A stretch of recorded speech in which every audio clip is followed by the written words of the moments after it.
your business news now. Rofhiwa Madzena joining us in studio. Hi, Rofhiwa, and you've got some bad news for us about Emirates. Especially for those who love travelling, Sally, they're going to have to put it off for a little bit longer because Emirates has extended its ban on flights from South Africa to the United Arab Emirates until the 8th of next month. Now, the move is in line with the government's directives that restrict the entry of travellers originating from South Africa to the UAE.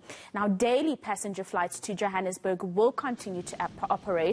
The airline says customers who have been or connected through South Africa in the last 14 days will not be permitted on any flights bound for Dubai. British Airways has also suspended its flights between Johannesburg and Heathrow Airport until the 17th of May. Now, flights between London and Cape Town are only expected to resume in June. Let's take a look at a different story now, consumer-related. Inflation came in lower in February, but hefty increases on some items, including water and electricity, are on the way.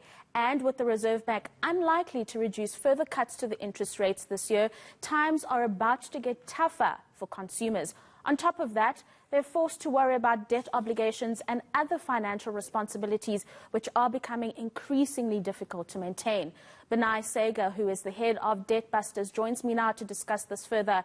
Benay, many thanks for your time this evening. I think one of the important things we need to understand in this particular discussion is the amount of South African consumers that are currently sitting in deep debt that they are unlikely to get out of.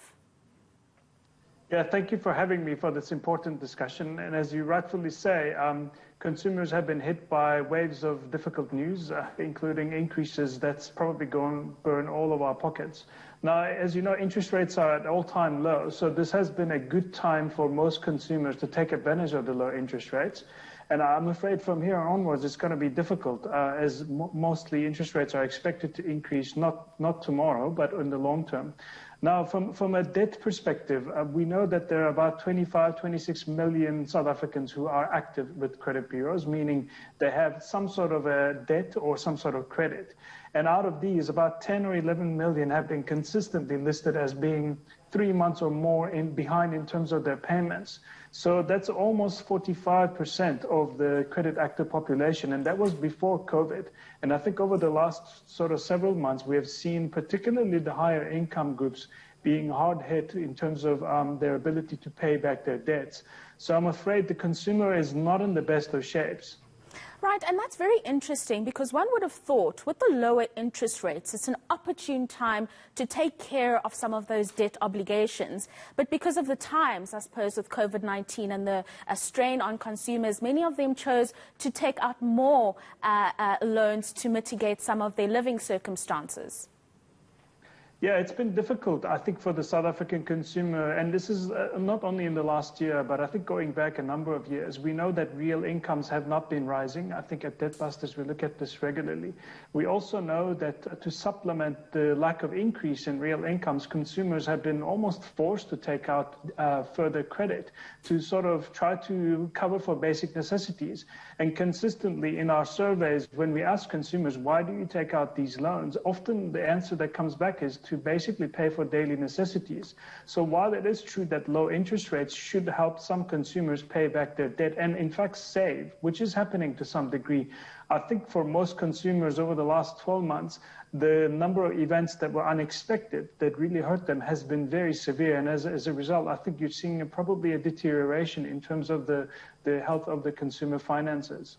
And another point here, apart from dealing with daily necessities, a lot of consumers are literally taking out debt to pay off other debt. Yeah, I mean, this is quite a sad situation, and we always tell consumers another loan is not the answer. It might be the answer for now, but what we also know is that, as you alluded to earlier, the interest rate cuts have helped the most those who are paying off bonds and to some extent vehicle finance. We've seen these interest rates drop between 2 to 3 percentage points, which is very significant because often bonds and vehicle finance interest rates are between 8 to 10%, and we've seen these drop to about 8 to 9%, so it's significant. However, when you're taking out further credit or tapping into your overdraft to pay for debt that you've taken out previously or your credit, what you're doing is you're essentially borrowing at 21 or 22% interest rate, which is significantly higher than the normal, and that's actually pushing a lot of consumers to the edge. So what we tell consumers is another loan is not the answer, and this is probably a right time for them to engage and find out about alternatives such as debt counseling. Very interesting insights there. Very, very important conversation that we obviously will continue to expand on in the coming days. But that is Benay Sager, who is the head of DebtBusters, giving us a roundup of how consumers are dealing with their debt obligations in the time of COVID-19.